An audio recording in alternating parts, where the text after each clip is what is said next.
Welcome to part 2 of this week's lecture on culture, adapted from Cordy Floyd's Interpersonal Communication. If you haven't already watched part 1, I strongly encourage you to check that out before you watch this video. So, we already learned all about cultures, cultural components, and co-cultures. But what distinguishes all of these co-cultures from each other? I'm glad you asked. In this video, I'll be discussing several key cultural differences. Now, most of these differences place a given culture or co-culture on a spectrum between two extreme opposites. Before moving forward, I want to be clear that these are cultural generalizations and that individuals within any given culture may stray away from these differences. The following are just some convenient ways to try to distinguish between various cultures. Sometimes being able to make a broad generalization about a culture allows us to better communicate with individuals from within that culture. The first spectrum pair is called individualism and collectivism. People from cultures that are individualistic tend to focus more on themselves and their success, whereas collectivist cultures are more focused on loyalty to family, friends, and coworkers. Well, this doesn't mean that people in individualistic cultures don't love or care about their family, just that those cultures don't emphasize it as much as they do individuality. The United States is generally considered to be an individualistic culture, while countries in Latin America tend to be thought of as collectivist. The second spectrum pair is called low and high context. A low context culture is one in which people are very direct in the way they communicate. That is, they don't rely on a lot of contextual clues because their actual words are very direct. In a high context culture, communication is much more subtle and less direct, so that those communicating need to read a lot into what is being said, looking for contextual clues. The US is considered low context, while other countries like Korea are considered high context. The third pair is called low and high power distance. In a low power distance culture, power is generally not tied up with just a few people. It's spread out and shared. In a high power distance culture, there is a great separation between those in power and those without power.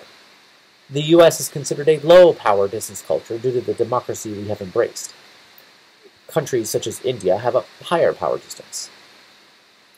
The fourth pair divides up culture as masculine and feminine. Again, this isn't saying that the people who belong to a particular culture are masculine or feminine, but rather that the culture itself either follows or doesn't follow gender roles closely. In a masculine culture, traditional gender roles are more prominent. Men work and provide for the family, while women stay home, take care of the kids in the house. Meanwhile, in a feminist culture, the work is more evenly divided. Some men may stay home and some women may stay home, but there's not as big of a separation based on gender. Australian and Mexican cultures are thought to be more masculine, while Sweden and the Netherlands are more feminine. The US falls somewhere near the middle, leaning a little bit on the masculine side. Fifth, we have monochronic and polychronic cultures. A polychronic culture is one in which time is seen as very finite and people are expected to be on time. In a polychronic culture, time is considered to not be quite as important, more infinite in nature, and people aren't as concerned with being right on schedule.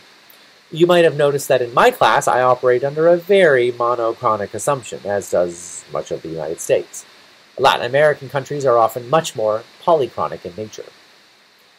Sixth, we have cultural differences regarding uncertainty avoidance. Some cultures really want to avoid uncertainty about the future, while others are more comfortable with uncertainty. This is also something we'll discuss about individuals later on in the textbook. But for now, we're speaking about the culture as a whole. The US is kind of in the middle on uncertainty avoidance, though we are a bit more okay with it than others. Argentina is an example of a high uncertainty avoidance culture, whereas Hong Kong has a very low uncertainty avoidance. Finally, cultures use different communication codes. One of these codes are called idioms. That is, a phrase that has a figurative meaning and thus doesn't really translate to other languages very well. For example, in the US we might say, "It's raining cats and dogs." This wouldn't make sense to other cultures.